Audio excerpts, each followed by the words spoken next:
बहुत समय पहले की बात है। एक घने जंगल में एक राजा शिकार के लिए निकला। उसके साथ उसके सैनिक और शिकारी कुत्ते भी थे।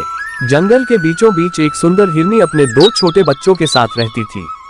वह अपने बच्चों को हमेशा सावधान रहने की सीख देती थी, क्योंकि जंगल में शिकारी घूमते रहते थे। राजा जंगल में घूमते हुए अचानक एक सुंदर हिरन पर नजर डालता है।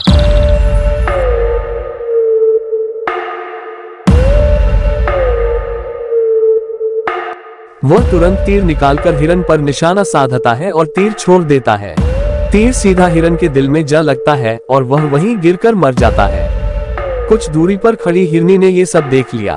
वह अपने बच्चों को लेकर डर के मारे झाड़ियों में छिप गई। लेकिन उसका दिल जोर जोर से धड़कने लगा। अब उसके बच्चों क्या होगा? राजा और उसके सैनिक हिरन की ओर बढ़े और उसे उठाने लगे।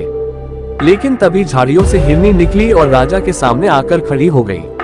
उसकी आंखों में आंसू थे, लेकिन वह निडर थी। हिरनी ने राजा से प्रार्थना की, हे राजन, आपने मेरे पति को मार दिया, अब मेरे बच्चे अनाथ हो गए हैं। मैं जानती हूँ कि मैं आपका शिकार बनने से नहीं बच सकती, लेकिन कृपया मेरे बच्चों को मत मारिए, उन्हें जीने दीजिए। राजा हिरनी की ममता और साहस से बहुत प्रभावित हुआ।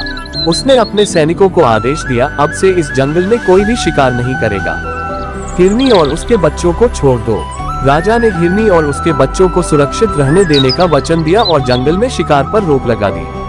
हिरनी अपने बच्चों के साथ खुशी खुशी जंगल में रहने लगी। इस घटना के बाद राजा ने कभी भी शिकार नहीं किया और अपने राज्य में भी इसे बंद कर दिया। इस कहानी से हमें ये सीख मिलती है कि प्रेम, ममता और साहस में इतनी शक्ति होती है कि वह सबसे कठोर दिल को भी पिघला सकती है।